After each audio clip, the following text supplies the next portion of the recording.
Welcome to AMN's Women at the Wheel podcast. In this all-new series, Amy Antonora, Nadine Bata, and myself, Mary Dallavala, will sit down with some of today's leading women professionals in the automotive aftermarket who are pursuing their careers with passion and helping shape the future of our industry. Hi, I'm Amy Antonora. Welcome back to the Women at the Wheel podcast. We're so excited to have Kerry Pryor here today with us. Kerry is Senior Marketing Manager, TechNet Professional for Advanced Auto Parts.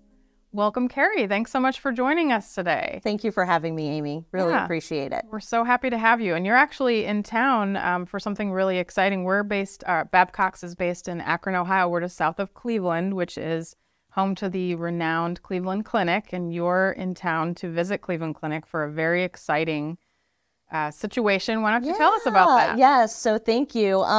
Really excited. We are going to be visiting the Cleveland Clinic this afternoon alongside Leanne Best and Laura Frank, two independent shop owners right here in Ohio who started the Brakes for Breasts Foundation in 2011. And where every single penny raised goes towards the Cleveland Clinic Breast Cancer Vaccine Research Fund. And so we're going to be touring the lab today where an actual breast cancer vaccine has been developed. It's in human trial phases. This is something that could potentially prevent breast cancer from happening.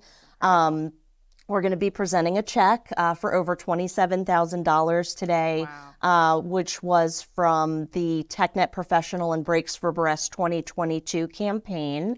And just really being able to connect in with the team today.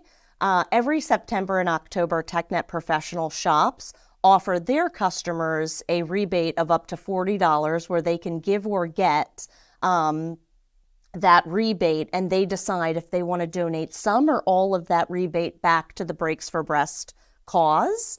And it really is so much more than a campaign, though. Everyone knows someone who's been affected by breast cancer, and we just love turning TechNet Nation pink every single fall. It's our customers' favorite promotion. People go crazy with the pink. We've raised over $60,000, over 200 million impressions across digital channels, over 8,000 rebates submitted for this. And we're just really excited to be here today, thrilled. This fall in September will be our 5th annual campaign, and just so grateful that Carquest Brakes and Brakes for Breasts and TechNet have been such close partners over the past few years. And so we want to keep going and raise money for a great cause. Yeah, that's absolutely incredible. And like you mentioned, everyone has known someone that's been touched by breast cancer. My mom personally had it twice. We were talking earlier, I have a daughter, you have a daughter. So the thought of a vaccine looming somewhere in the future is just incredible. I really applaud you guys for the progress you're helping to make in that Just arena. A small part, but, just really excited to even make a little difference. Yeah, that is absolutely wonderful. That's incredible. So let's get back to Advance. Tell me about your time at Advance. You've been at the company for 5 years now? Yes, so it'll be 5 years this September. Really best decision, career decision I feel like I've ever made. I'm so happy there. And I actually began my career in the fashion industry. Oh, really? So I went to LIM College in New York City for fashion merchandising and marketing, and then finished my degree at Marist College for the same focus. And I worked for a fashion footwear retailer for about a decade, and I did all the jobs, right? So I was there in the morning, unloading the shipment, putting things on the shelves, visual merchandising, and, worked my way through management and leadership. And truly, that retail experience that I got over those years has really helped me in my corporate role as a senior marketing manager. And it's given me, it helped me with the foundation of like KPIs and driving sales. And most importantly, too, how to really put your team and your customers first. Absolutely. That's crucial in any position. Great point. And you can bring a little fashion pizzazz to the industry, right? There you go, right? I do love, as we see more women coming into the industry, we had Jessica Talicious She's fabulous. here, and she had the greatest outfit on. Like literally 10 people here in the office were like, I love your outfit. And you know, just seeing people being their authentic self and wearing colorful clothes. And it's just nice to see that diversity in the aftermarket today. I think absolutely. It's kind of fun. Absolutely. Yeah. So what would you say you enjoy most about your current role, coming from fashion, now working in the automotive world? Yeah, I mean, first, I love helping our independent shops. It's just, in my role, I feel like I'm able to be a true partner to our independent shops. I feel like I'm able to make a difference, and I'm able to offer, I think, the best banner program in the industry. I'm also really energized by the depth and breadth of my role. I get to help solve problems with our internal sales team. I get to work with merchants across different product categories. You know, TechNet Professional is a high visibility program for us, so I'm able to connect in with our leaders. And then I'm also able to, you know, work directly with professional installers, professional customers, shop owners, and then also the motorists, right? Like building the brand of TechNet, building, you know, awareness of car maintenance and why it's important to bring your car to a professional shop. And, you know, developing strategies, creative ways to bring more value to our professional customers and our TechNet members. Also, I've been able to build a really great team of smart, awesome marketers and product owners over the past couple of years. We've grown TechNet Professional to over 16,000 independently owned shops, which is a little over a 75% increase from when I took on the program in early 2019. That's incredible. So it's been a wild journey, a wild ride, you know, started with me. Now we have a full team, and, you know, it's just been constant growth and excitement, and the day is, you know, never the same, and with that variety comes just excitement for me. Right. That sounds very fulfilling. Very cool. Okay, so what would you say is your biggest challenge at the moment, and how do you approach challenges in general in your professional life? Sure. So I think in this season of life, I'm so ambitious. I have so many career goals. You know, I want to lead teams. I want to be there driving innovation, sparking change, learning, growing. And I want to be the best mom to my 2.5-year-old daughter, the best wife, friend, sister. And really, I have to catch myself sometimes. Even though I work for a great organization that offers flexibility and a work-life balance, you know, the pressure I put on myself to be that achiever, what's next, and that's who I've always been, right? But that drive I have to put in check at times. So for me, it really comes back to plan your work your plan, get the calendar out, make sure it's balanced. If it's not balanced, make some edits. And it's life. You know, and I feel so fortunate that I have so much going on. I can run around with my toddler. I can come to this office and film an awesome podcast. You know, what a great opportunity. And it's just the balance, I think, that you have to totally relate to that for sure. Sure. You know, having 2 kids, I'm sure you know. Yeah. And as women, I think like we do have to fill so many different roles, and you want to do all of them well. And like you said, you do have to find a way to keep yourself in check. Yep. What do you do when it gets to be too much? Do you have sort of when you know you need to stop and just reset? Do you have well, usually my husband will tell me, excuse me, good, miss, getting a little intense. But no, I think in all seriousness, like we do just have to do like a little check-in and say, okay, like let's reevaluate, reprioritize, make sure. And I think too, you know, just making sure I'm taking care of myself too in the process. And, you know, making time to rest and recharge. I shared we're going on a little spring break trip next week. So it's just so important to reset, refocus, reprioritize. with your goals always at the end in sight. Absolutely. Can't pour from an empty cup, as they say, right? That is correct. Yeah. Okay, so what would you say has been your proudest moment of your career so far? Sure. There's been so many. I'm so lucky that I was thinking about this. One that really stands out is I actually got first runner-up at our Advanced Innovation Garage Challenge. Oh, wow. It's really neat. It's an internal program that we have in Advance where there's a predefined topic, and all team members across our retail stores, corporate, everybody is able to submit like how they would resolve whatever the topic is, like an idea basically. And then everybody in the company is able to vote on the ideas. And so they pick 5 at the end to then get pitched as real potential ideas. And so the question that we were answering was, how can we make Advance a more inclusive place to work? That was the challenge.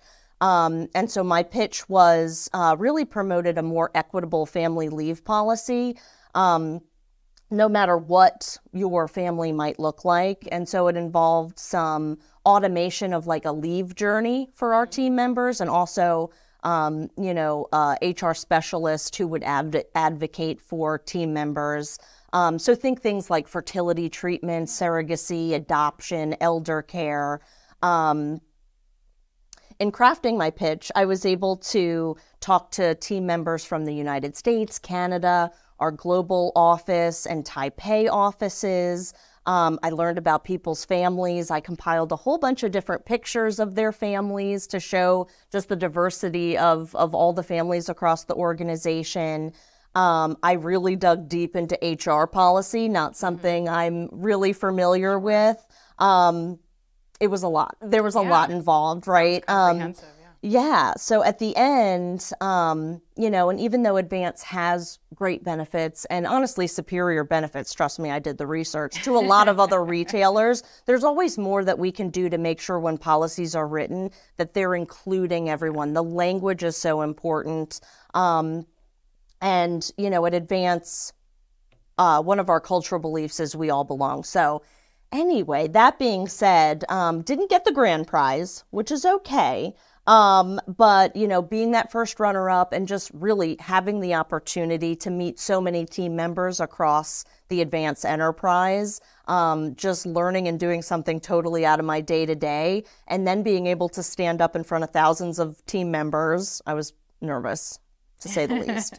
Tom Greco, our CEO, board of directors folks, I mean, there was a lot of leaders there. Make this pitch. It really was just one for the books for me, just the whole process of it from start to final pitch. And, policy does take time to change, but hopefully, some positive change will end up coming from it too. What an honorable mission that is. That's great. And that's something I don't think we think about in our day-to-day roles. I love that you kind of went outside your normal scope of duty. I think probably traditional HR policies have been in place for a long time and maybe haven't been updated to reflect the diverse nature of the world today. So I love that you thought outside of the box there. That's really cool. Good Thank for you. Congratulations on that. Thanks. Yeah, it was definitely a great experience. Sounds like it. Good for you. That's great. So tell us a little bit about the other volunteer work that you're involved in. I know that mentoring is a big deal to you. It seems like you're very dedicated to giving your time to others.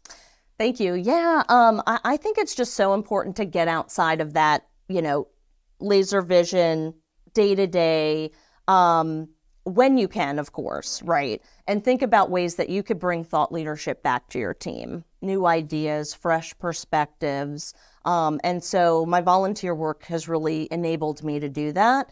Last year, I was able to join the Auto Care Association's MARCOM committee.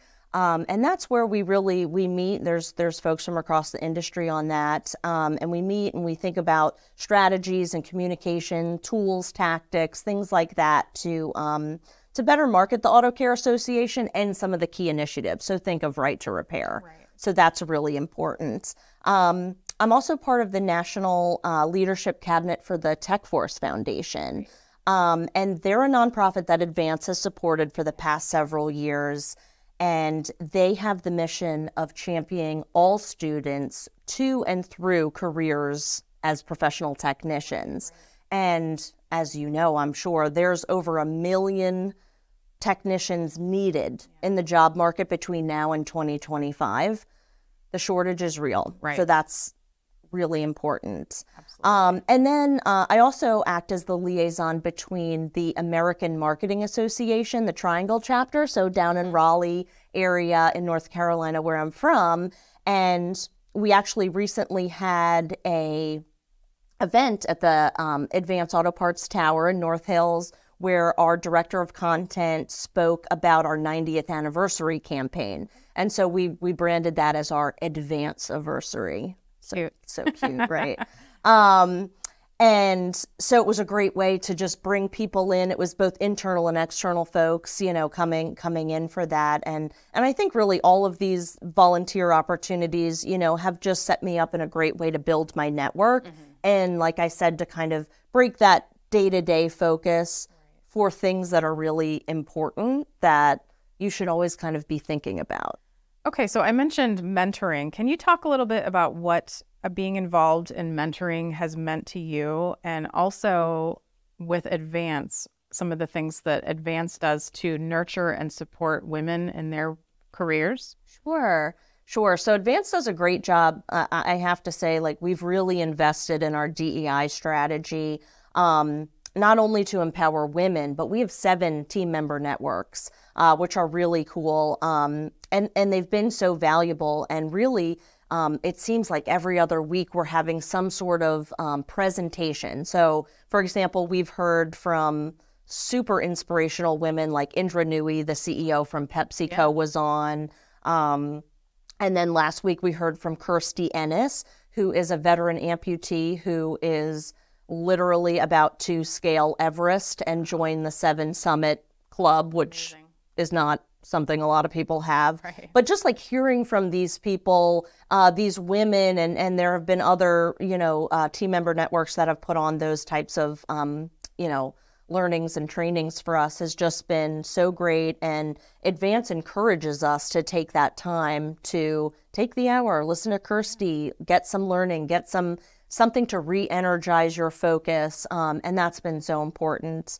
And the Women in Motion Network too, which I joined right when I started, was recommended to me by everyone. Oh, you got to join the Women in Motion Network. It's amazing. And it truly is. You know, there's regular meetings and touch points, but one of the cool things that they do, it's called mentoring circles. And the last one I did actually was led by Jason McDonald, who is our CMO. And so we met bi-weekly with Jason and about 5 or 6 other women who I didn't even know. So I'm building my network internally. And we developed our personal mission statements. And just to have that level of access to, you know, our chief merchandising and marketing officer, you know, having that dedicated time for one another and to learn was just really valuable. And I think it helped, you know, everybody kind of refocus what their missions are. Yes. My statement ended up being create moments to celebrate and memories to cherish. And which is kind of funny because I am known for like confetti in the office. Like if there's a place to put glitter or confetti, definitely going to try to work it in somehow. So it was just funny that my mission statement ended up, you know, having celebrate in it and, you know, putting down like all the words and life experiences and then building that statement really has helped guide me. Like, am I living my mission today? Right. Does this track with what I'm about? And that's both personally and professionally, right? You really should bring your authentic self, like you mentioned before, whether it's your cute outfit or it's living your purpose and making sure that what you're doing is filling your cup. Absolutely. I love that. And I think, you know, even though that might be deemed a soft skill to bring that sort of celebratory nature to the workplace, that is so vital because people don't want to work in a dull, dreary environment. Industry. Exactly. Right. Exactly. Right. Yeah. We got to make our own fun. I have to ask, if you're a confetti fan, have you seen the boxes that when you open them, the butterflies? Yeah. I need someone to send me that. Husband. I love it. Are Yeah. you listening? All right. We'll let them know. We'll let them know. So I love asking this question because we get such cool answers. What advice would you give your younger self just starting out? Sure. Yeah. I think probably two things. One would be turn every no that you hear into no problem. Oh, I like that. And then I think the second thing would be if it's hard, you're growing. So keep going.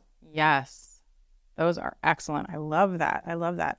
Okay, so we are at the end of our conversation here. Last question. This has been so fun. Yes, thank you so much for having me. So I know from when we talked previously, you kind of grew up in your dad's automotive restoration shop. Do you have any fun stories, any cool cars you got to drive around as a kid? Totally, Anything yes. you can share? Lots of memories. I think too, like growing up, you know, seeing my dad as that independent shop owner, like it helps me empathize with my customers better, our TechNet shops. I understand like the will and the grit it takes to be on your own and have that business and having it all rest on you to make it work, provide. But lots of memories. I think probably one that stands out is my dad and I restored my first car together. Oh, wow. Cool. It was a 1973 Mercury Cougar XR7 with a 351 Cleveland. Like, it was a tank, okay? Tank. And I thought I looked really cool driving it. And the best part is that year had the sequential tail lights, like blinker, boop, boop, boop, boop, boop. Oh, very cool. And they never worked. Okay. So I got really great at throwing my arm out the window to say, okay, this is the way I'm going. But no, it was just a great experience. And I definitely have an appreciation for some of the old stuff. Yeah. What a great memory. We had a Mercury Marquis, which was also a tank. Oh my goodness. Yeah. That's so fun. Well, gosh, Kerry, thank you so much for making some time to see us today. And congratulations on the check presentation today at the Cleveland Clinic. That's outstanding. And we hope to chat with you again. Thank you so much for having me. I really appreciate it. Okay. Well, thanks for joining us for the Women at the Wheel podcast today. And Kerry, thank you. We'll see you again soon. Thank you, Amy. Okay.